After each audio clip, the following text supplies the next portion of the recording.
우리 주 예수 그리스도를 믿사오니 이는 성령으로 잉태하사 동정녀 마리아에게서 나시고 본디오 빌라도에게 고난을 받으사 십자가에 못 박혀 죽으시고 사흘 만에 죽은 자 가운데서 다시 살아나시며 하늘에 오르사 전능하신 하나님 편에 앉아 계시다가 저리로서 산자와 죽은 자를 심판하러 오시리라. 성령을 믿사오며 거룩한 공예와 성도가 서로 교통하는 것과 죄를 사하여 주시는 것과 몸이 다시 사는 것과 영원히 사는 것을 믿사옵나이다. 아멘. 할렐루야. 아멘. 이 시간 죄에서 자유를 얻게 함은 찬양하면서 주님의 은혜를 기쁘게 찬양하겠습니다.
시간 부를 찬양은 그 이름이란 찬양인데요. 여러분 혹시 솔직히 지금 정말 찬양이 나오는 상황이신가요? 지금 막 너무 기뻐서 너무 주체할 수 없는 그런 상황이신가요? 저는 솔직히 아닙니다. 저는 그렇게 찬양이 나올 만한 상황이 아닌데 그럴 때 이 찬양이 제 마음에 들어왔습니다. 왜냐하면 그 이름이, 하나님의 이름이 나의 피난처 되시고 나의 성루 되시고 나의 구원의 능력이 되신대요. 이 시간 그게 우리가 찬양할 이유인 줄 믿습니다. 이 시간 그런 고백으로 주님께 나아가겠습니다.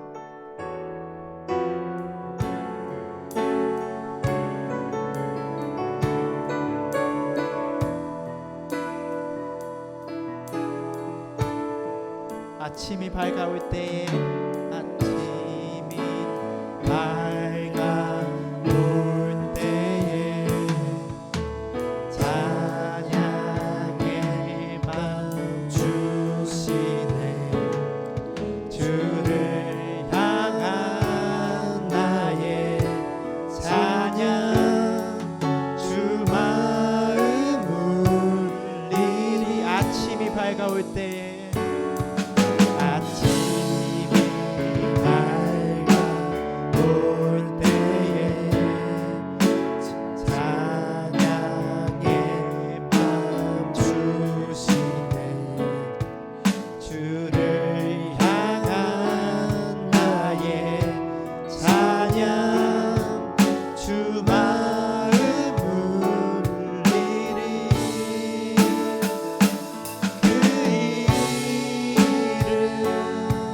강하고 견고한 성루, 그 이름 나의 피난처 되시네. 그 이름 구원의 능력 되시니 온 열방이 다 찬양하네. 그 이름, 그 이름 강하고 견고한 성루, 피난처 되시네. 그 이름 구원의 능력 되시니 온 열방이 다 찬양하네. 그 이름, 이 시간 이 이름으로 찬양하겠습니다.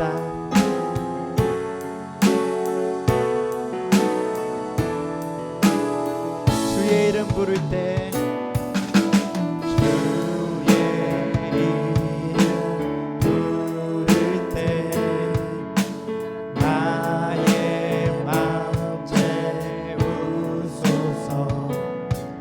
내 삶을 주께 드리며 주 이름 높이리. 그 이름, 그 이름 강하고 견고한 성루, 그 이름 나의 피난처 되시네.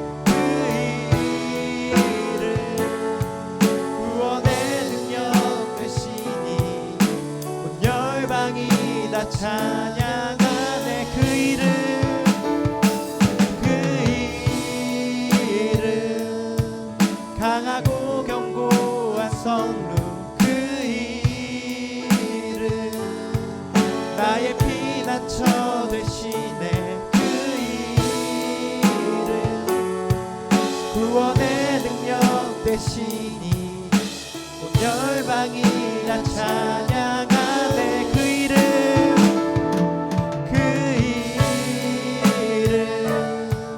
강하고 견고한 성루, 그 이름 나의 피난처 되시네. 그 이름 구원의 능력 되시니 온 열방이 다 찬양하네. 그 이름,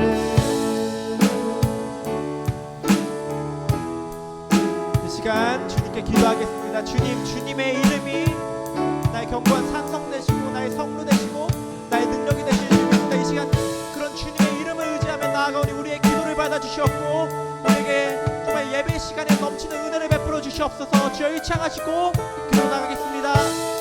주여 아버지 이 시간 주님의 이름에 붙들고 주님 앞에 나아갑니다. 아버지 우리는 어떤 차이가 없을지라도 아버지 주님의 이름으로 약속하신 그 약속을 붙들고 나아갑니다.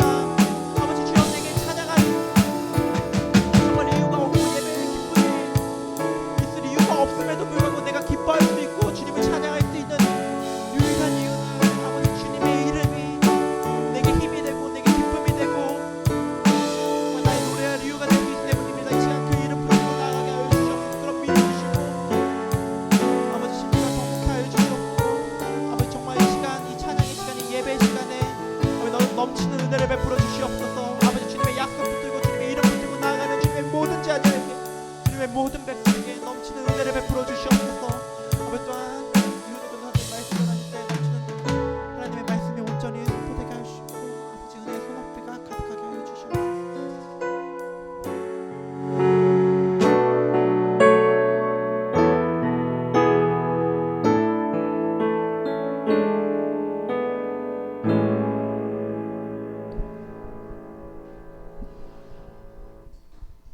사랑과 은혜가 풍성하신 하나님 감사합니다.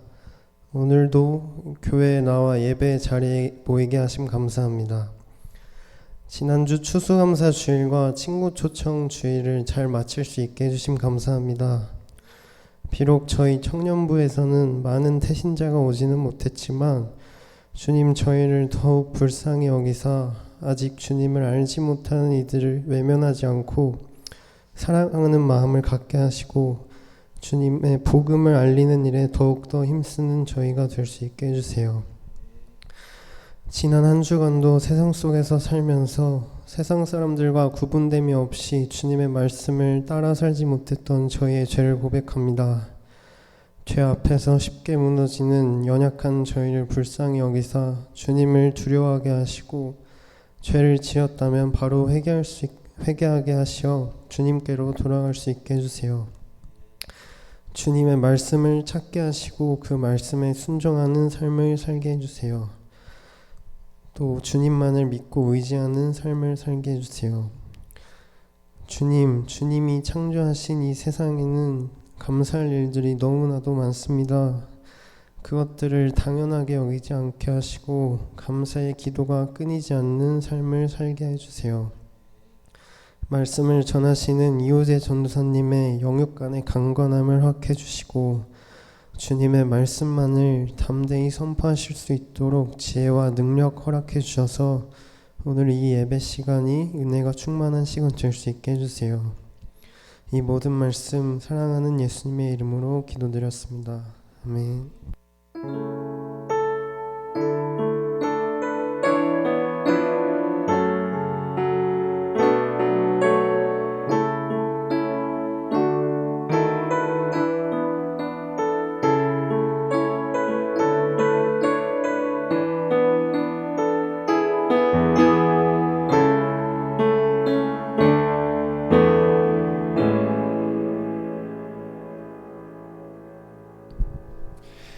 기도 감사합니다. 하나님 말씀 보겠습니다. 구약성경 여호수아 9장입니다.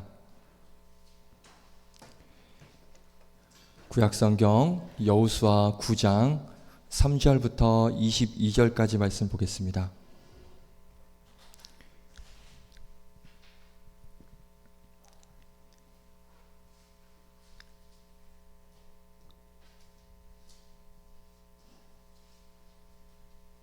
여기 소리 나죠, 그죠? 그렇죠. 현철은 이제 이거 내 마이크 말고 딴 마이크를 다 뮤트 할 수 있어요? 네. 네, 된 것 같아. 네, 된 것 같아요. 네. 여호수아 9장 3절부터 22절인데 너무 길어서 우리 14절부터 읽고 나머지 말씀은 말씀 나누면서 보겠습니다. 여호수아 9장 14절부터 22절까지 우리 같이 한번 읽어보도록 하겠습니다. 14절부터 읽습니다. 시작. 무리가 그들의 양식을 취하고는 어떻게 할지를 여호와께 묻지 아니하고 여호수아가 곧 그들과 화친하여 그들을 살리리라는 조약을 맺고 회중 족장들이 그들에게 맹세하였더라. 그들과 조약을 맺은 후 사흘이 지나서야 그들이 이웃에서 자기들 중에 거주하는 자들이라 함을 들으니라. 이스라엘 자손이 행군하여 셋째 날에 그들의 여러 성읍들에 이르렀으니 그들의 성읍들은 기브온과 그비라와 부에롯과 기럇 여아림이라. 그러나 회중 족장들이 이스라엘의 하나님 여호와로 그들에게 맹세했기 때문에 이스라엘 자손이 그들을 치지 못한지라. 그러므로 회중이 다 족장들을 원망하니 모든 족장이 다 회중에게 이르되 우리가 이스라엘의 하나님 여호와로 그들에게 맹세하였은즉 이제 그들을 건드리지 못하리라. 우리가 그들에게 맹세한 맹약으로 말미암아 진노가 우리에게 임할까 하노니 이렇게 행하여 그들을 살리리라 하고 무리에게 이르되 그들을 살리리라 하니 족장들이 그들에게 이른 대로 그들이 온 회중을 위하여 나무를 패며 물을 깃는 자가 되었더라. 아멘. 기도하겠습니다. 하나님, 오늘도 거룩한 주일 예배 자리에 찾아 나온 우리 귀한 믿음의 청년들이 있습니다. 우리의 의지대로 우리의 뜻대로 온 것 같지만 모든 것이 하나님의 뜻하심이요 하나님의 인도하심이요 하나님의 계획하심을 믿고 오늘도 이 시간 함께 이 자리에 있는 것이 하나님의 넘쳐나는 은혜요 복임을 기억하여 감사함으로 귀한 믿음의 예배 올려드릴 수 있도록 인도하여 주시옵소서. 빈자리가 많습니다.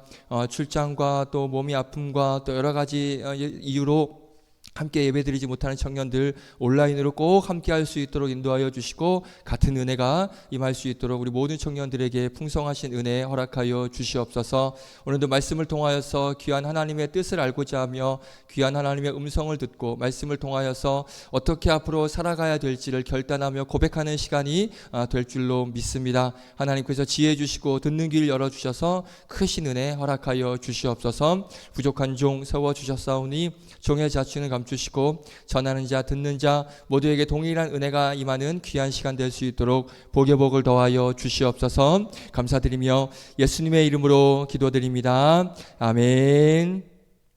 할렐루야. 반갑습니다. 아멘. 우리 함께 하나님 말씀 나누겠습니다. 두 번째 기회를 잡으라 라는 말씀으로 함께 말씀 나누겠습니다.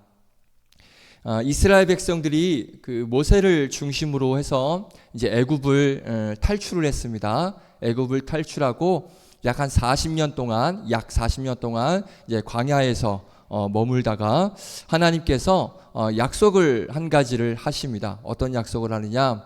가나안 땅을 정복하라. 그 광야에서 이제 벗어나 내가 약속한 그 땅을 취하라. 가나안 땅을 정복하라 라고 하나님께서 명령을 주셨습니다.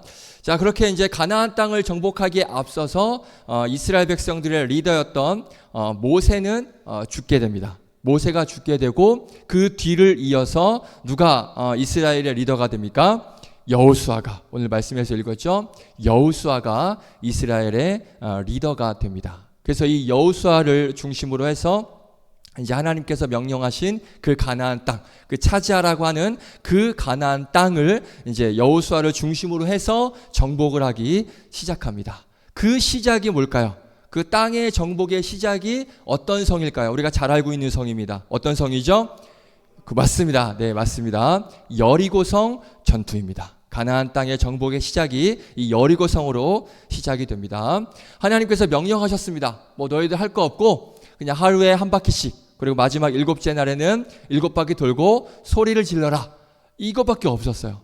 근데 이스라엘 백성들이 순종을 합니다. 순종을 해서 정말 성을 돌고 마지막에 소리를 질렀더니 그 견고한 여리고 성이 한 방에 무너지는 엄청난 승리와 엄청난 기적을 경험을 하게 됩니다. 자, 이어서 여리고 성을 정복을 하고 그 다음 이어서 어디 성으로 혹시 달려가는지 아십니까? 네, 맞습니다. 아이성 전투가 벌어집니다. 자, 이 아이성, 이 아이가 혹시 어떤 말인 줄 아세요? 히브리 말입니다. 히브리 말. 히브리 말로 폐허, 무더기 이런 의미를 가지고 있는 히브리 말이에요. 그런데 정말 신기한 게도 이 여호수아 이스라엘 백성들이 이 아이성을 뭘로 여겼습니까? 네, 그걸 바꿔 말하면 두 글자로 아이. 외워서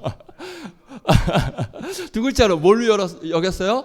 아이로 여겼어요. 진짜로. 우리나라 말로 어린아이, 아이로 그 성을 얕잡았어요. 사실 이 아이성이 방금 말씀드렸던 것처럼 히브리 말이에요. 우리나라 말이 아니에요. 그런데 신기하게도 이 여호수아와 이스라엘 백성들이 이 아이성을 아이로 여깁니다. 만만하게 본 거죠. 자, 그렇게 해서 이제 아이성을 갔는데 뭐 갈 때 이렇게 생각했겠죠. 뭐 그까이 건 뭐 그냥 대충 그냥 뭐 가서 싸우면 뭐 이기지 않겠어? 이러고 이제 간 거예요. 그래서 어떻게 됐습니까? 가자마자 대패를 당해요. 온갖 개망신을 다당합니다. 그 여리고성을 이겨놓고 그 아이 같은 그 만만한 조그만 성에 대패를 당해서 온갖 개망신을 당하는 그 여호수아와 이스라엘 백성의 모습을 볼 수가 있습니다. 자, 그러자 이 여호수아와 이스라엘 백성들이 다시 심기일전합니다. 이 아이성 전투에 갈 때는 기도하지 않았거든요. 여리고성 때는 분명히 기도를 했는데 이 아이성 전투에서는 기도를 하지 않았어요. 그래서 이제 온갖 개망신 당하고 완벽한 패배를 하고 돌아오니까 이제 심기일전에서 정신 차려서 이제 기도하고 다시 한번 전투를 하게 되는데 이때 아이성 전투에서 두 번째 전쟁 만에 엄청난 승리를 거둡니다. 그리고 나서 이제 오늘 본문 여호수아 9장이 이어지고 있는 거예요. 자, 제가 왜 지금 이 9장 바로 이전에 있었던 일들을 말씀을 드렸냐면, 자, 오늘 우리가 읽지는 않았지만 1절부터 3절까지의 말씀을 제가 설명하기 위해서 이 이전에 있었던 여리고성 전투와 아이성 전투를 말씀을 드렸습니다. 자, 그러면 우리 9장 1절과 2절 말씀 우리 같이 한번 읽어보겠습니다. 함께 읽겠습니다. 1절 2절 시작.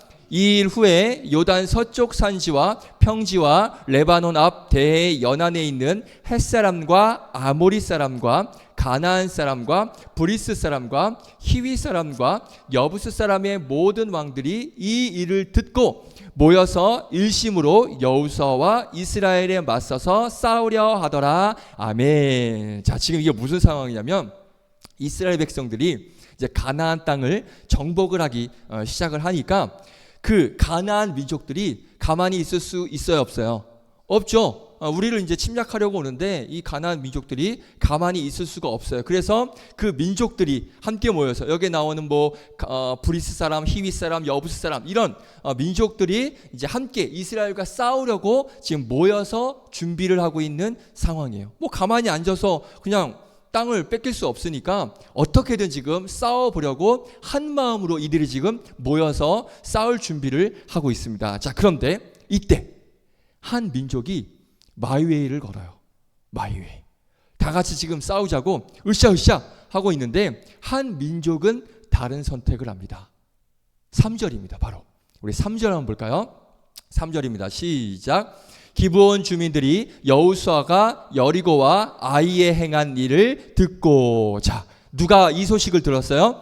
기브온 민족이 여호수아와 이스라엘 백성들이 이 여리고성과 아이성, 제가 아까 말씀드린 그 여리고성과 아이성을 무너뜨린 소식을 이 기브온 사람들이 들은 거예요. 그러니까 하나님의 능력과 하나님의 은혜로 승리를 거뒀다는 그 소식을 이 기브온 사람들이 알게 된 거예요. 그래서 어떻게 하느냐? 자, 6절 가보겠습니다. 6절 같이 읽습니다. 시작. 그들이 길갈 진영으로 가서 여호수아에게 이르러 그와 이스라엘 사람들에게 이르되 우리는 먼 나라에서 왔나이다. 이제 우리와 조약을 맺읍시다 하니 아멘. 지금 이 기브온 사람들이 여호수아에게 찾아가서 우리는 싸울 생각도 없고, 그리고 4절 5절을 눈으로 한번 쭉 보세요. 우리는 먼 나라에서 왔고 지금 뭐 싸울 상황도 안 되고 하니까 우리와 화친 조약, 그냥 우리 싸우지 말고 전쟁하지 맙시다. 우리 화친 조약을 맺읍시다. 이렇게 이야기하고 있는 거예요. 근데 사실 말이 화친 조약이지 우리는 지금 전쟁할 상황도 안 되고 능력도 안 되니까 제발 우리는 살려달라. 우리는 건드리지 말아주세요 라고 지금 이 여호수아와 이스라엘에게 봐달라고 이야기를 하고 있는 거예요. 자, 그런데 이게 놀랍게도 뻥이었어요. 우리가 지금 먼 나라에서 왔습니다. 우리는 지금 행색이 이렇게 초라하고 전쟁할 준비도 안 됐고 이 이야기가 뻥이었어요. 자, 4절을 보시면 읽지는 않겠지만 이렇게 말씀해요. 꾀를 내어 사신의 모양을 꾸미되라고 말씀하고 있습니다. 그러니까 꾀를 냈어요. 꾸몄어요. 그러니까 뻥을 치고 있는 거예요. 지금 먼 나라에서 왔다고 뻥을 칩니다. 왜 이런 거짓말을 하고 있을까요? 왜 뻥을 치고 있을까요? 하나님께서는요, 가나안 민족들과 뭐 맺지 말라고 아까 말씀하셨죠? 뭐 맺지 말라고? 조약. 아까 읽었죠? 조약 맺지 말라고 하나님께서 말씀하셨어요. 그러니까 이 사실을 기브온 사람들이 알고 있었던 것 같아요. 그래서 우리는 가나안 사람들과 그 조약을 맺지 말라고 했으니까 우리는 가나안이 아니라, 가까이 있는 가나안이 아니라 어디서 왔다? 멀리서 온 거다. 우리는 가까이 있는 가나안 민족이 아니고 멀리서 왔으니까 우리하고는 싸우면 안 됩니다. 그러니까 우리하고는 전쟁하지 맙시다. 그러니까 멀리서 왔다는 것을 또 증명하기 위해서 뭐 낡은 옷도 입고 해진 신발도 신고, 그러니까 이렇게 멀리서 온 것처럼 꾸미고, 꾀를 내서 꾸미고 지금 거짓말을 하고 있는 거예요. 왜요? 이스라엘과 싸우면 죽을 게 뻔하기 때문에 살기 위해서, 지금 살려고 거짓말을 하고 있는 것이죠. 자, 어느 정도는 이해가 됩니다. 그렇죠? 맞죠? 살기 위해서는 뭐 어떻게 발버둥이라도 쳐야 되니까 어느 정도 이해는 되는 거예요. 자, 제 얘기 잘 듣고 계시죠? 할렐루야. 아멘. 네, 잘 듣고 있는 줄 믿습니다. 자, 이 기브온 민족은 뭐 대충 이해는 돼요. 자, 그런데 문제가 누구냐? 기브온 민족이 문제가 아니에요. 여호수아가 문제입니다. 처음엔 절대 조약을 맺을 수 없다. 너희들과는 절대 조약을 맺을 수 없다라고 여호수아가 단호하게 말했어요. 아, 우리하고 조약 맺읍시다. 우리 봐주십시오. 이렇게 얘기했을 때 처음엔 여호수아가 단호하게 조약 안 돼! 라고 이야기했는데 이 기브온 사람들이 질척댔어요. 계속해서 막 불쌍하게 하고 사정하니까 어떻게 하느냐? 여호수아가 우리 15절 보겠습니다. 우리가 오늘 읽었는데요. 15절 말씀 같이 읽습니다. 시작. 여호수아가 곧 그들과 화친하여 그들을 살리리라는 조약을 맺고 회중 족장들이 그들에게 맹세하였더라. 아멘. 기브온 사람들과 어떻게 했어요? 조약을 맺어버렸어요. 그렇죠. 하나님께서는 조약 맺지 말라고 했는데 처음에는 거부했거든요. 말씀 보시면. 그런데 계속 질척대니까 아, 맺읍시다. 까이꺼 뭐 하고 화친하고 조약을 맺어버립니다. 덜컥 조약을 맺어요. 자, 그러면 혹시 하나님이 그러면 이번만 따로 허락을 하신 걸까? 전에는 절대 가나안 민족과 조약 맺지 말라고 했는데 이번만 허락을 하셔서 그럼 여호수아가 이 조약을 맺은 걸까? 자, 14절에 답이 있습니다. 14절. 우리 같이 한번 읽습니다. 14절입니다. 시작. 무리가 그들의 양식을 취하고는 어떻게 할지를 여호와께 어떻게 해요? 묻지 아니하고. 하나님께 물었어요, 안 물었어요? 묻지 않았어요. 그러면 당연히 하나님께서 허락하신 일이에요, 아니에요? 아니죠. 묻지 않았어요. 당연히 그러면 하나님께서도 허락할 일이 없어요. 그러니까 여호수아가 누구 마음대로 조약을 맺은 거예요? 지 마음대로. 지 마음대로 지금 조약을 맺고 있는 거예요. 자, 여기 14절에 보면 무리라고 말씀하고 있죠. 이 무리가 누구를 말하냐면 여호수아와 그 지도자들을 말하는 거예요. 이스라엘의 지도자들. 그러니까 여호수아와 지도자들이 지들 마음대로 하나님 분명히 하지 말라고 하셨는데 그리고 묻지도 않고 허락해 주신 것 없는데 지금 자기들끼리 가나안 민족, 이 기브온 민족과 화친 조약을 맺은 거예요. 보세요. 잘 보세요. 이제부터 중요합니다. 하나님께서는 화친 조약을 맺지 말라고 말씀하셨기 때문에 여호수아가 이 사람들과 화친을 맺으려면 먼저 누구에게 물어봤어야 됩니까? 먼저 누구에게 물어봤어야 돼요? 하나님께 물어봤어야 돼요. 왜? 하지 말라고 말씀하셨으니까. 하지 말라고 말씀하셨으니까 혹시라도 하나님 이러이러한 상황이 있습니다. 하나님 어떻게 할까요? 하고 물어봤어야 되는 게 정상이에요. 그런데 묻지 않았어요. 지네 마음대로 조약을 맺었습니다. 그러면 지금 여호수아와 이스라엘 지도자들이 엄청나게 큰 실수를 한 거예요. 맞죠? 하나님 말씀을 어기는 엄청난 큰 잘못을 한 거예요. 자, 그래서 이 사실을 안 백성들, 지금 여호수아와 지도자들이 지네 마음대로 조약을 했잖아요. 그러면 이거 상관없던 이스라엘 백성들, 이 조약과는 상관이 없던 이스라엘 백성들은 어떻게 하느냐? 당연히 이 맹세를 한 지도자들을 어떻게 했을까요? 칭찬했을까요? 원망했죠. 한번 볼까요? 18절. 자, 뭐라고 하는지 한번 보겠습니다. 시작. 그러나 회중 족장들이 이스라엘 하나님 여호와로 그들에게 맹세했기 때문에 이스라엘 자손이 그들을 치지 못한지라. 그러므로 회중이다 족장들을 어떻게 했대요? 원망하니. 아멘. 그렇죠. 지금 백성들이 원망을 해요. 아니, 하나님 하지 말라고 했는데 왜 니네 마음대로 조약을 맺고 난리야? 이렇게 지금 백성들이 원망을 하고 있습니다. 지금 여호수아와 지도자들이 너무 큰 실수를 했어요. 백성들이 원망할 정도로, 백성들조차도 다 알 정도로 지금 얘네들이 실수를 한 거예요. 너무나 아쉬운 짓을 했습니다. 그런데 그 다음이 중요합니다. 그 다음에 어떻게 하냐면 우리 19절 20절 보겠습니다. 19절 20절. 자, 뭐라고 하는지 한번 잘 유념해서 잘 읽어보시기 바라요. 시작.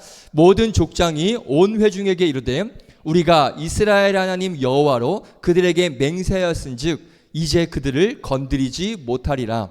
우리가 그들에게 맹세한 맹약으로 말미암아 진노가 우리에게 임할까노니 이렇게 행하여 그들을 살리리라 하고. 아멘. 지금 여호수아가 뭐라고 말하냐면 우리가 잘못한 거 인정하겠습니다. 하나님께 묻지 않고 하나님의 이름으로 맹세한 것 잘못 깔끔하게 인정할게. 그렇지만 지금 우리가 한 이 맹세는 절대 번복할 수 없다라고 말하고 있어요. 잘못은 인정하지만 절대 이 언약을 내가 번복할 수 없다. 이 맹세는 절대 바꿀 수 없다. 취소할 수 없다라고 말합니다. 왜냐하면 누구의 이름으로 이걸 맹세했습니까? 누구의 이름으로? 하나님의 이름으로 맹세를 했어요. 하나님의 이름을 걸고 맹세를 했기 때문에 분명히 우리의 실수가 맞아요. 하나님께서 하지 말라고 한 걸 지금 했기 때문에 분명히 실수가 맞지만 그 다음에 여호수아는 어떤 생각을 했느냐? 하나님의 이름으로 한 결정, 비록 하지 말라고 해서 우리 실수는 했지만 하나님의 이름으로 한 결정은 반드시 지켜야 됩니다. 이 이야기를 지금 하고 있는 거예요. 이해되세요? 무슨 말씀인지? 하지 말라고 한 실수는 했습니다. 그런데 그 실수를 할 때 내가 하나님의 이름으로 맹세를 했기 때문에 절대 우리는 번복할 수 없다. 그 맹세를, 하나님의 이름으로 한 맹세를 취소할 수 없다라고 이렇게 말을 하고 있는 거예요. 자, 여기까지 여호수아와 이스라엘의 모습을 보면 이들이 잘못한 것, 잘한 것 두 가지를 볼 수가 있습니다. 자, 먼저 잘못한 거 볼게요. 지금까지 계속 얘기했던 게 그게 그거예요. 처음에 화친 조약을 맺을 때 하나님께 물어봤어야 됐어요. 하나님께 물어보고 화친의 언약을 맺을지 안 맺을지를 하나님께 여쭙고 결정을 했었어야 됐어요. 그런데 그러지 못했어요. 분명히 잘못했죠. 실수했죠. 자, 그러면 100점 만점으로 기준했을 때 이 여호수아와 이스라엘 백성들 100점 받을 수 있어요? 없어요? 없어요. 100점은 이미 날라갔어요. 왜? 실수했으니까. 그렇죠? 자, 그런데 중요한 건 뭐냐면 우리 하나님께서 다시 한번 기회를 주세요. 무슨 말이냐? 첫 번째는 실수했어요. 잘못했어요. 묻지 않고 마음대로 조약을 맺었어요. 실수한 거죠. 그런데 우리 하나님께서 어떻게 하시느냐? 실수한 그것으로 끝내지 않고 너 실수했어? 너 이제 끝. 아웃. 이러지 않고 두 번째 기회를 주십니다. 한 번 더 기회를 주시는 거예요. 자, 그러면 이 두 번째 기회를 받은 여호수아와 이스라엘 백성들 지도자들, 처음엔 실수했습니다. 처음의 기회는 실수했어요. 두 번째 기회를 받았어요. 그 두 번째 기회는 어떻게 했을까? 우리 19절 다시 한번 볼게요. 19절 같이 읽습니다. 시작. 모든 족장이 온 회중에게 이르되 우리가 이스라엘 하나님 여호와로 그들에게 맹세하였은즉 이제 그들을 건드리지 못하리라. 아멘. 우리들의 잘못으로 화친의 조약을 맺었지만 하나님의 이름으로 맺었기 때문에 우리는 이것을 반드시 지켜야 된다. 하나님의 이름으로 맹세했기 때문에 이건 절대 지키지 않으면 안 된다라고 이야기를 하고 있는 거예요. 이건 잘한 거예요. 이건 잘한 거예요. 분명히 실수했지만 하나님의 이름으로 한 것은 우리 마음대로 바꿀 수 없다라는 거예요. 하나님의 주권을 인정한 거예요. 처음에 분명히 실수했어요. 그 실수를 인정했습니다. 인정하고 했고, 하나님의 이름으로 한 맹세는 하나님의 주권이 달려있는 문제이기 때문에 그건 우리 마음대로 바꿀 수 없다. 그러니까 하나님의 이름으로 맹세해놓고 자기들끼리 이랬다 저랬다 하지 않겠다라는 거예요. 이해되십니까? 하나님의 이름으로 맹세했기 때문에 그 하나님의 주권을 인정해서 분명히 하지 말라고 한 그 맹세는 실수했지만, 하나님의 이름으로 맹세한 그 맹세는 절대 번복할 수 없다. 우리 마음대로 바꿀 수 없다. 지금 이 이야기를 하고 있는 거예요. 잘하는 거죠. 자, 그래서 첫 번째 기회는 놓쳤습니다. 실수했습니다. 조약 맺지 말라고 했는데 맺었습니다. 그런데 두 번째 기회는 다시 잡은 거예요. 그러네. 하나님의 이름을 맹세해놓고 그럼 또 우리 어떻게 될지 모르니까 취소, 취소, 이러지 않았다라는 거예요. 하나님의 이름을 맹세했기 때문에 반드시 이 말씀은 지켜져야 됩니다 라고 그 하나님의 이름을 더럽히지 않고 그 주권을 인정하고 그 약속대로 맹세대로 나아가는 이스라엘과 여호수아의 모습을 볼 수가 있는 거예요. 두 번째 기회는 잡은 거예요. 자, 우리는 여기에서 하나님께서 우리에게 주시는 두 번째 은혜라는 것을 우리가 발견할 수가 있습니다.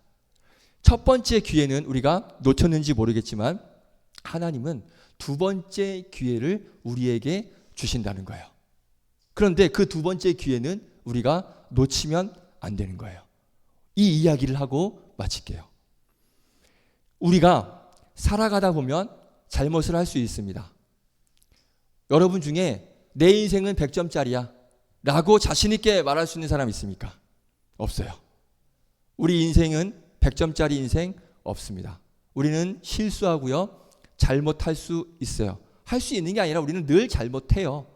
그런데 하지만 중요한 건 뭐냐면 우리가 잘못을 할 수는 있지만 중요한 건 잘못한 그 다음이 중요하다는 것 우리가 알아야 됩니다. 잘못할 수 있습니다. 하지만 그 다음이 중요해요. 안 하면 좋죠. 잘못 안 하면 좋죠. 그런데 그 다음이 중요하다는 거예요. 왜냐? 오늘 여호수아 이스라엘 이 지도자들은 자신들의 잘못을 인정했습니다. 백성들로부터 받은 이 원망, 당신들 왜 그렇게 했습니까? 이렇게 원망했을 때, 이럴 때 사람들 사실 핑계댈 수 있었거든요. 좋게 포장할 수 있었거든요. 그런데 그렇게 하지 않았어요. 어떻게 했어요? 우리가 잘못했습니다. 우리가 하나님께 묻지 않은 것 인정합니다. 싹 다 인정합니다. 잘못했습니다. 그러나 지금부터는 하나님의 말씀에 순종하겠습니다. 이렇게 다시 돌아서는 것. 처음에는 잘못했지만 실수했지만 그 다음이 중요하다라고 말씀드렸죠. 오늘 여호수아와 이스라엘 백성들이 이걸 한 거예요. 처음엔 실수했지만 그 두 번째, 이 다음부터는 내가 하나님 말씀에 순종하겠습니다. 다시 돌아서는 게 중요한 거예요. 두 번째 기회를 잡아야 되는 게 정말 중요하다는 거예요. 자, 성경에 보면 두 번째 기회를 주셨는데 그걸 잡지 못하고, 그러니까 돌아서지 못하고, 첫 번째는 실수할 수 있었어요. 그런데 하나님께서 주신 두 번째 기회를 잡지 못하고 망한 케이스가 있습니다. 하나만 보고 마칠게요. 사무엘하 13장을 보면 암논이라는 사람이 나옵니다. 누구의 아들일까요? 다윗의 아들입니다. 다윗의 첫째 아들, 장남이에요. 자, 그런데 이 암논이 어느 여인을 보고 첫눈에 반해요. 그 여인이 누구냐면 자기의 이복 동생 다말입니다. 다말. 그러니까 이복 형제인 압살롬의 누이가 다말이었어요. 그러니까 이복 동생 다말을 보고 첫눈에 반하게 돼요. 사랑에 빠집니다. 그래서 이 다말을 너무 사랑해서 이 암논이 병까지 얻을 정도였어요. 그런데 그래서 너무 사랑해가지고 막 진짜 막 어떻게 속으로 막 끓고 있었어요. 저 여인을 어떻게 해야 되나, 난 너무 좋은데 너무 사랑하는데 근데 동생이야. 어떻게 할 수가 없잖아. 그러니까 막 이러지도 못하고 저러지도 못하고 있는데 암논의 친구인 요나답이라는 사람이 있어요. 여러분, 친구 잘 사귀어야 됩니다. 친구 잘못 사귀었다가는 한 번에 골로 가요. 친구 잘 사귀어야 됩니다. 자, 암논의 친구 요나답이 있는데 이 요나답이 뭐라고 말하냐면, 어이 암논, 다말을 그냥 차지해. 괜찮아. 속임수 조금 써서 그냥 그까이 거 그냥 강제로 가지면 돼. 네가 오빠잖아. 강제로 가지면 돼. 이렇게 유혹을 합니다. 이 요나답의 말을 듣고 이 암논이 어떻게 할까요? 무슨 소리야? 절대 그럴 수 없어. 내가 사랑하는 건 뭐 어쩔 수 없지만 내 동생인데 절대 내가 할 수 없어. 이렇게 얘기했을까요? 아니에요. 우리 한번 사무엘하 13장 14절 자막에 있습니다. 한번 같이 한번 읽어볼까요? 시작. 암논이 그 말을 듣지 아니하고 다말보다 힘이 셈으로 억지로 그와 동침하니라. 아멘. 암논이 하지 말아야 할 짓을 힘으로 강제적으로 해버립니다. 죽일 놈이 된 거예요. 이 자기 동생을. 지금 암논을 보세요. 엄청난 잘못을 저질렀어요. 엄청난 실수를 저질렀습니다. 그러면 아까 표현으로 하면 100점 만점에서 100점은 이미 날아갔어요. 끝났어요. 100점 더 이상 있을 수가 없어요. 자, 그런데 더 큰 문제는 그 다음이에요. 다말을 차지했잖아요. 그런데 다말을 차지하자마자, 동침하자마자 이 암논 마음에 어떤 마음이 생기느냐? 다말을 미워하는 마음이 너무 크게 생깁니다. 이게 남자의 문제죠. 남자의 문제예요. 고질적인 문제예요. 자매를 차지하는 순간 그 자매에 대한 어떤 환상이 깨지면서 사랑의 마음보다는 미워하는 감정이 찾아오는 경우가 남자들에게 많이 있어요. 이렇게 이야기하는 저도 그래요. 저도 20대 때 철없을 때 너무나 짝사랑했던, 지금의 아내는 아닙니다. 너무나 짝사랑했던 여자친구를 딱 이제 사귀었어요. 내 거 됐어요. 그러니까 그때부터 마음이 달라지는 거예요. 잡은 물고기는 밥 안 주잖아요. 그런 것처럼 막 괜히 막 예전 같은 그런 마음이 안 생기는 거예요. 그러다 결국 흐지부지 돼서 제가 정말 어렵게 얻게 된 여친이었는데 너무 쉽게 제가 마음이 이렇게 변한 걸 그 친구가 느꼈나 봐요. 그래서 너무 쉽게 그렇게 어렵게 얻은 관계인데 너무 쉽게 깨져버리는 걸 저도 경험했습니다. 저도 똑같은 남자거든요. 그러니까 이 암논이 그런 거예요. 차지하고 나니까, 자신의 뜻한 바를 이루고 나니까 이제 마음이 떠난 거예요. 다말이 싫어졌습니다. 그래서 다말을 어떻게 하느냐? 쫓아냅니다. 굉장히 나쁜 놈이죠. 저는 쫓아내진 않았어요. 제가 쫓겨난 거지. 저는 그랬습니다. 너 가 이러진 않았어요. 너 저보고 가라고 했지. 저는 쫓아내지 않았습니다. 아무튼 이 암논이 참 나쁜 놈이에요. 자, 그런데 이때 하나님께서 어떻게 하시느냐? 아까 제가 뭐라고 말씀드렸죠? 하나님께서는 기회를 주시는데 어떤 기회를 주신다 그랬죠? 두 번째 기회를 하나님은 주셔요. 하나님께서 다말을 통해서 이 암논에게 두 번째 기회를 주십니다. 한번 볼까요? 사무엘하 13장 16절. 죄송해요. 사무엘하 13장 16절. 자, 같이 읽어봅니다. 두 번째 기회를 주십니다. 하나님이. 시작. 다말이 그에게 이르되 옳지 아니하다. 나를 쫓아보내는 이 큰 악은 아까 내게 행한 그 악보다 더하다 하되 암논이 그를 듣지 아니하고. 아멘. 하나님께서 지금 다말을 통해서 두 번째 기회를 주셨어요. 어떻게 해요? 이러면 안 됩니다. 이러면 안 됩니다. 나를 지금 쫓아내는 건 아까 나에게 행한 그 동침 그 악보다 더 큰 악이에요. 암논, 절대 그러면 안 됩니다. 나를 아내로 맞이해야 됩니다. 이 음성은요, 하나님께서 다말을 통하여서 암논에게 주신 두 번째 기회예요. 첫 번째는 네가 크게 잘못했지, 너 실수했지, 엄청난 잘못을 했지. 그런데 내가 두 번째 기회를 줄게, 다말을 통해서 줄게. 이 말을 듣고 다말이 절대 쫓아내면 안 돼. 네가 동침했으니까, 차지했으니까 반드시 아내로 맞이해야 돼 라고 하나님께서 다말을 통해 말씀을 하시는 거예요. 너의 그 감정적인 그 미움의 마음 이겨내고 다말을 아내로 맞이해야 돼. 그래야 되는 거야 라고 지금 말씀을 하고 계시는 거예요. 그런데 암논은 이 두 번째 기회마저, 이 두 번째 은혜마저 발로 뻥 차버려요. 아무렇지 않게 다말을 쫓아냅니다. 하나님께서 주신 이 두 번째 기회, 이 두 번째 기회를 주셨는데 아무렇지 않게도 이 두 번째 기회를 거부를 하고 있다는 거예요. 자, 이후에 암논 어떻게 됐을까요? 비참하게 죽음을 당합니다. 압살롬에 의해서, 그 다말의 오빠였던 압살롬에 의해서 잔인하게 죽임을 당해요. 처참하게 멸망을 당해요. 왜요? 하나님께서 두 번째 기회를 주셨어요. 다말을 통해서. 안 된다. 아내를 맞이해야 된다. 그러면 안 됩니다. 두 번째 기회를 주셨는데 암논이 그것마저 발로 뻥 차버렸어요. 결국 찾아온 건 처참한 멸망이었습니다. 우리가 어떤 잘못을 했을 때 그 잘못에 대해서 인정하지 않거나 그 잘못에 대한 책임을 피해 가려고 할 때는 계속해서 죄를 지을 수밖에 없습니다. 그걸 인정하지 않고 뭔가 돌아서려고 하지 않으면 그냥 어떻게든지 그냥 어물쩡 넘어가려고 하면 계속해서 죄를 지을 수밖에 없어요. 죄가 죄를 낳고 죄에 죄를 이어서 계속해서 나아갈 수밖에 없는 거예요. 그런데 여기서 중요한 건 뭐냐면 우리가 죄를 하나도 안 짓는 것, 이게 제일 중요합니다. 이게 베스트죠.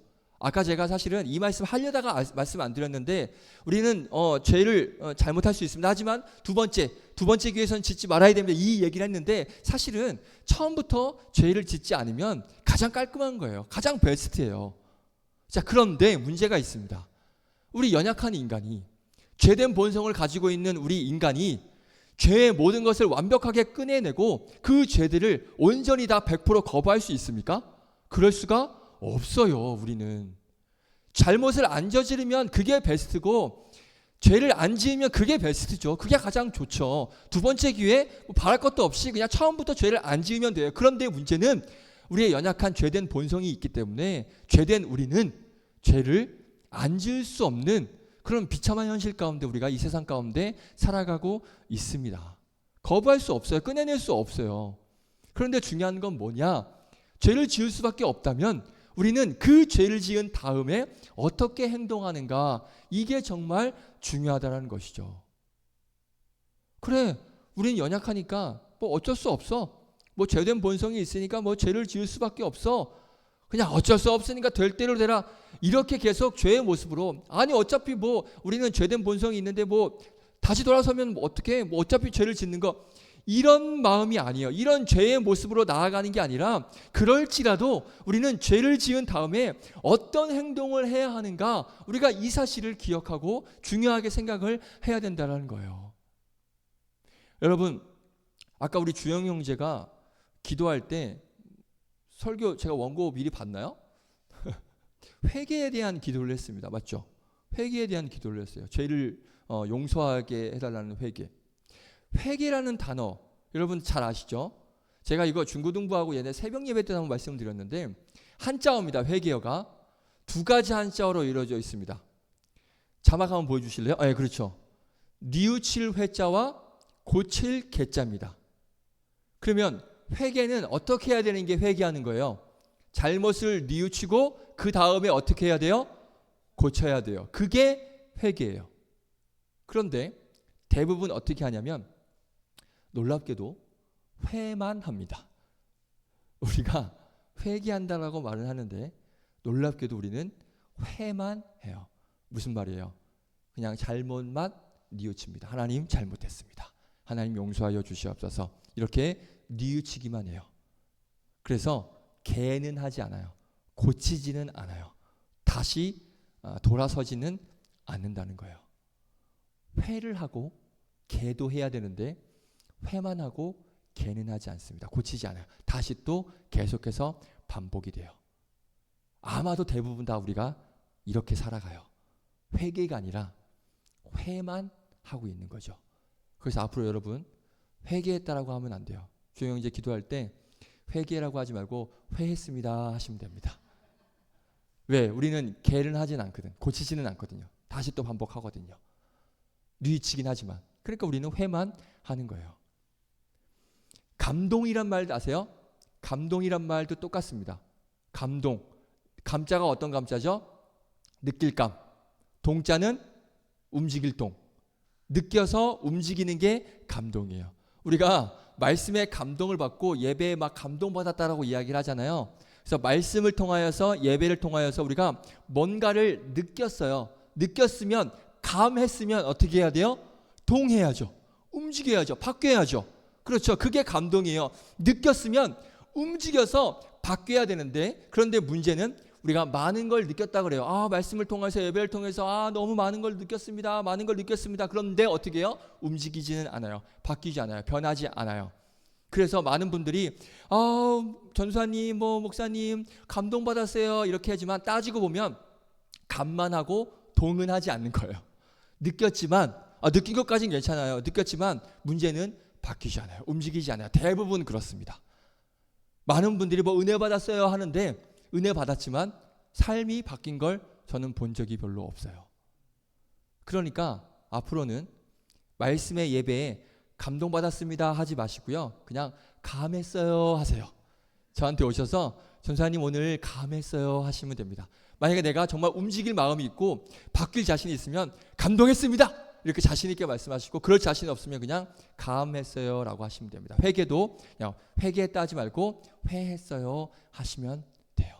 근데 바라는 것은요, 여러분들이 회개했으면 좋겠고요, 감동했으면 좋겠습니다. 그렇게 될 줄로 주님의 이름으로 축복드리겠습니다. 아멘. 분명 하나님께서는 개하실 기회를 발음이 좀 이상한데 개하실 기회를 주셔요. 고칠 수 있는 기회를 반드시 주신다는 거예요. 잘못했잖아요. 그러면 하나님께서 너 잘못했어? 그것으로 끝나지 않아요. 이스라엘 백성들을 보세요.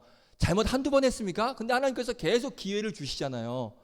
그런데 그 기회를, 하나님께서 주신 그 기회를 잡아야 되는데 중요한 건 그 기회를 잡지 못하는 거예요.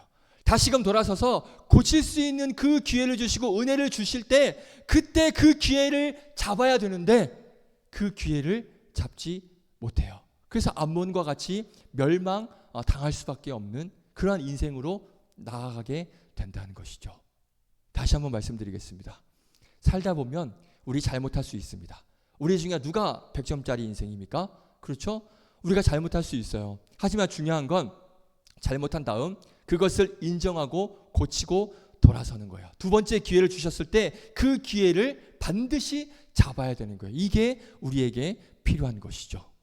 하나님께서는요, 인정하고 고치고 돌아설 수 있는 두 번째 기회를 우리에게 주십니다. 그 기회를 절대 놓치지 마시기를 주님의 이름으로 축복드리겠습니다. 두 번째 은혜를 흘려보내지 마시고 꼭 잡으시길 바라요. 근데 그래서 우리가 항상 영적으로 깨어 있어야 됩니다. 그게 두 번째 기회인지도 모르고 그냥 흘려보내는 분들도 굉장히 많아요. 내가 어떤 잘못을 했을 때 하나님께서 바뀌라는 그런 메시지, 시그널, 신호를 우리에게 주실 때가 있어요. 그게 두 번째 기회거든요. 그럼 그때 우리가 좀 돌아서는 모습이 필요한데 그거조차도 영적으로 무감각하니까 아예 그냥 지나가 버리는 그런 안타까운 모습도 있습니다. 그래서 우리가 늘 항상 영적으로 깨어 있어야 돼요. 말씀을 통하여서, 예배를 통하여서 하나님께서 뭘 원하시는지, 어떻게 말씀하시는지를 계속 우리는 생각하면서 같이 하나님과 동행하는 그런 모습이 우리에게 필요하다는 것이죠. 그래서 내가 뭔가 잘못했을 때 하나님께서 그거 아니야, 다시 돌아서 라고 우리에게 말씀하시면 그 두 번째 기회는 반드시 잡으셔야 됩니다. 그냥 아무렇지 않게 흘려보내시면 안타까운 그런 모습으로 우리가 나아갈 수 있다는 것 기억하시기를 바랍니다. 그래서 하나님께서 주시는 그 두 번째 기회, 그 은혜를 우리가 흘려보내지 마시고 꼭 잡으셔서 다시금 하나님 앞에, 지금 내가 잘못했다면 앞으로 주시는 그 두 번째 기회는 꼭 잡으셔서 하나님 앞에 정직하게 설 수 있는 그런 여러분들 되시기를 주님의 이름으로 축복드리겠습니다. 함께 찬양하겠습니다. 하나님의 그늘 아래. 함께 이 찬양 부르고 기도하고 마치겠습니다.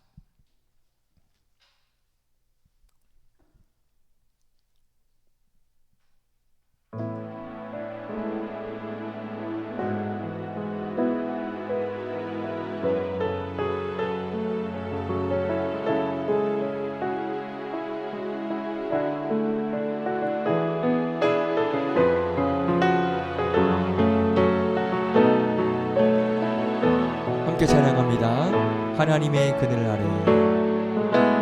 하나님의 그늘 아래 내 모든 것 다 내려놓고 나 잠잠히 주를 묵상하네. 그 놀라우신 은혜를 그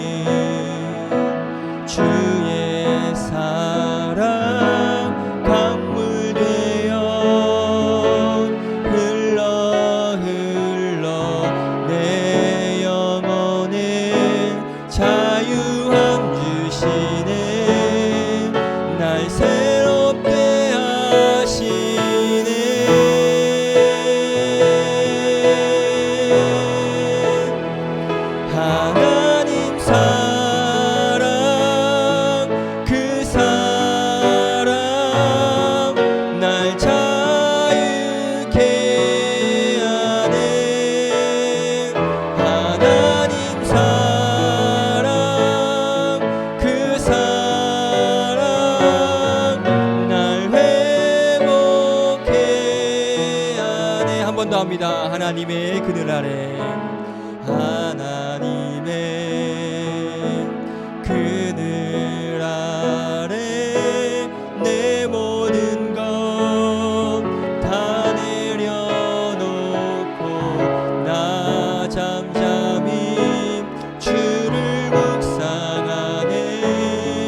그 놀라우신 은혜를 끝이 없는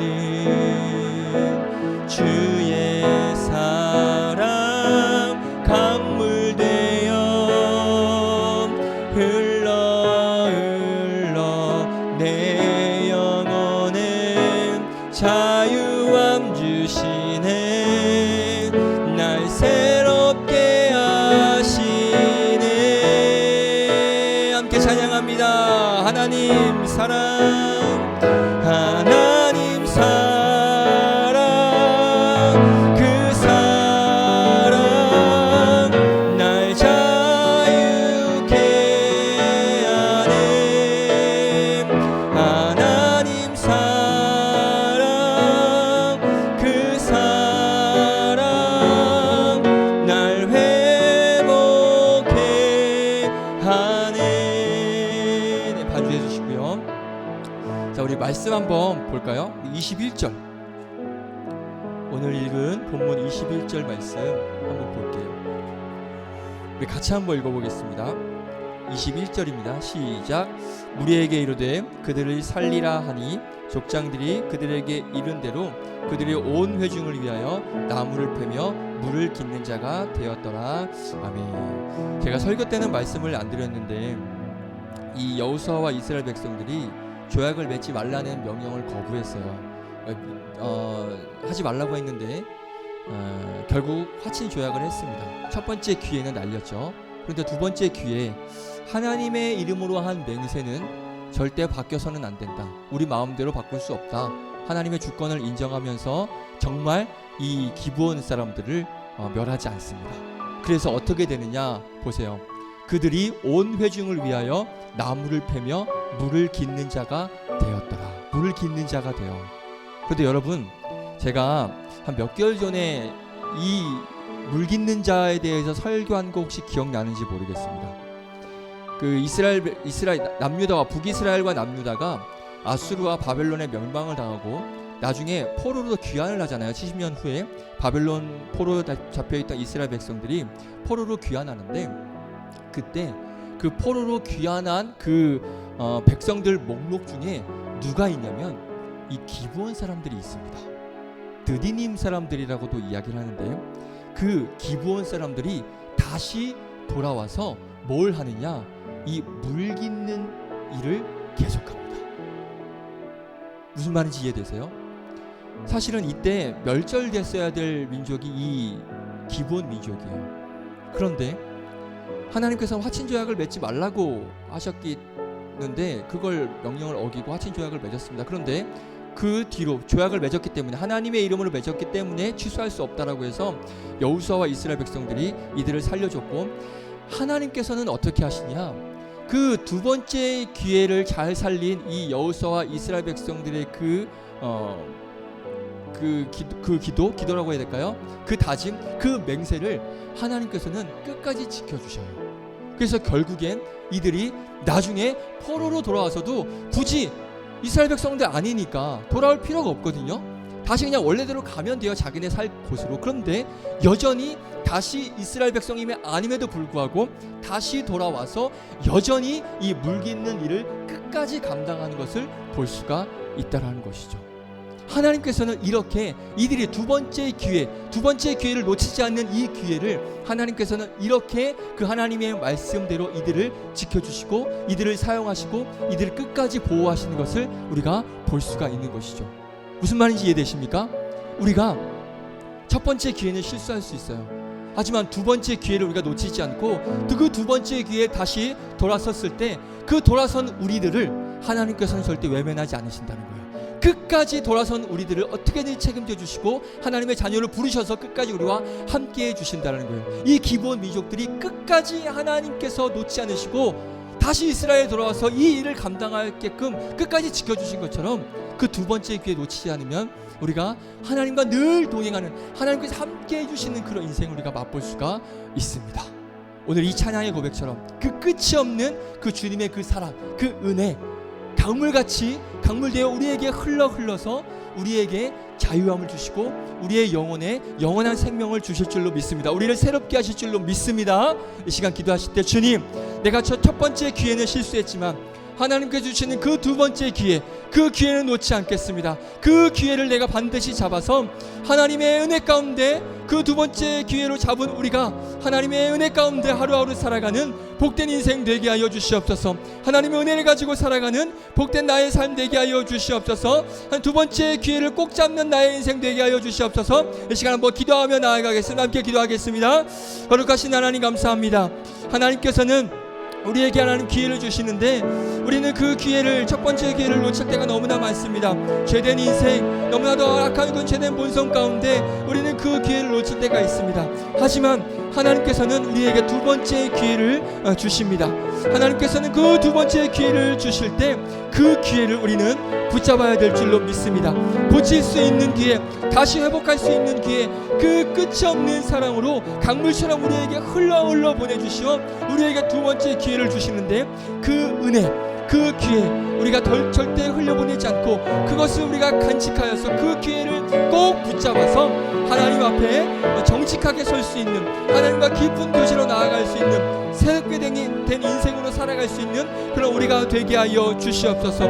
우리를 자유케 하시고 우리를 새롭게 하시고 우리를 지키시는 그 놀라우신 하나님의 그 은혜, 그 은혜를 우리가 놓지 않고 우리에게 다시금 주시는 그 기회를 붙잡고 하나님의 말씀 안에서 하나님의 자녀로서의 그런 삶을 하루하루 살아내가는 그 인생을 하나님께서 평생 지켜주시고 동행해 주신다는 그 믿음을 가지고 하나님 앞에 당당하게 믿음으로 맞서며 살아갈 수 있는 복된 우리 청년들 될 수 있도록 주님 인도하여 주시옵소서.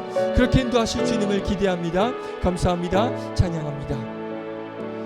하나님, 우리 연약하고 죄된 본성이기에 첫 번째 기회를 놓치고 넘어지고 잘못할 수 있습니다.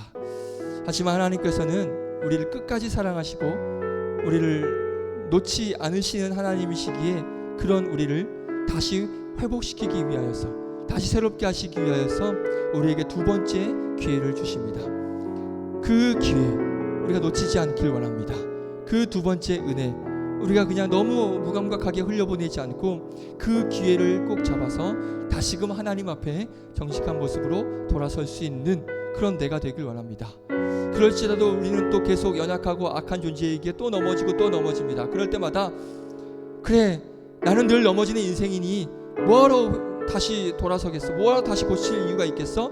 이 믿음이 아니라 넘어지고 넘어져도 다시금 하나님께서 주시는 그 은혜를 붙잡고 다시금 하나님 앞에 자유함으로 새롭게 됨으로 하나님 앞에 설 수 있는 나의 인생이 되게 하여 주시옵소서.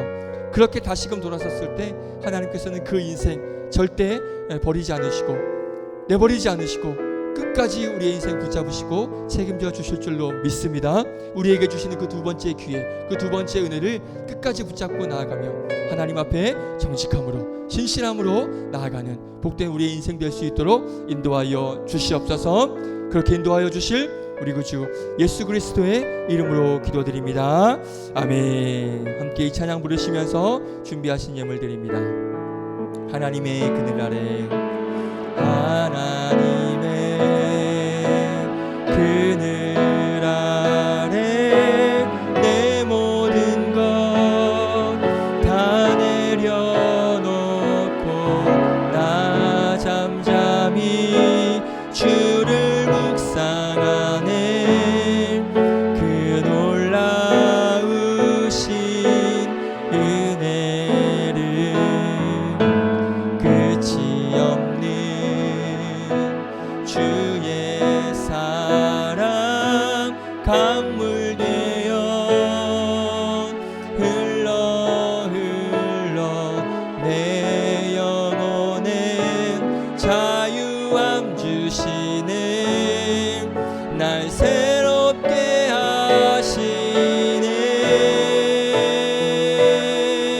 하나님 사랑, 하나님 사랑 그 사랑 날 자유케 하네 하나님 사랑 그 사랑 날 회복케 하네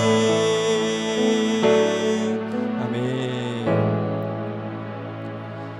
선교원금 이주영 A 청년 드렸습니다. 기도하겠습니다. 하나님 은혜가 감사하여 선교원금과 또 주일원금과 여러 가지 제목들로 하나님 앞에 마음을 다하여서 우리에게 늘 강물처럼 그 사랑을 흘려보내시는 그 하나님의 사랑에 감사하고 감사하여 마음을 다하여서 드린 이 예물 하나님께서 기쁘게 받아주실 줄로 믿습니다. 우리의 인생 가운데 실수하고 넘어지지만 그럴 때마다 다시금 돌아서서 하나님께서 우리에게 주시는 그 기회를 붙잡고 다시금 하나님 앞에 정직하게 설 수 있는 그런 인생 되게 하여 주시옵소서. 그랬을 때 하나님께서 그 인생 놓지 않으시고 거부하지 않으시고 끝까지 책임져 주실 줄로 믿습니다. 그렇게 하나님과 동행하며 하나님 앞에 정직하게 신실하게 올바르게 설 수 있는 우리 청년들의 삶과 인생이 될 수 있도록 주님 역사하여 주시옵소서. 우리 청년들도 내일부터 또 세상 가운데 또 한 주간 더 나아갑니다. 이 세상 가운데서 분명히 넘어지고 실수할 수 있겠지만 그 실수와 넘어짐으로 다시금 깨닫고 하나님께서 주시는 그 기회를 붙잡아 다시금 일어서서 한 주간의 삶 가운데서도 하나님의 은혜 가운데 거하는 그런 복된 우리 청년들을 되게 하여 주시고 직장에서나 사업장에서나 학교에서나 가정에서나 하나님의 자녀다운 백성다운 그런 모습으로 예수 그리스도를 믿는 그리스도인으로서의 삶을 하루하루 믿음으로 잘 살아낼 수 있는 복된 우리 청년들 될 수 있도록 인도하여 주시옵소서. 그래서 다음 주에도 우리의 승리의 모습으로 함께 모여 예배할 수 있도록 하나님께 영광 올려드릴 수 있도록 한 주간의 삶 가운데 인도하여 주시옵소서. 그렇게 인도하여 주실 주님을 기대하며 찬양하며 감사드리며 이 모든 말씀 우리 구주 예수 그리스도의 이름으로 기도드립니다. 아멘. 주기도문으로 마칩니다. 하늘에 계신 우리 아버지여 이름이 거룩히 여김을 받으시오며 나라의 마옵시며 뜻이 하늘에서 이루어진 것 같이 땅에서도 이루어지이다.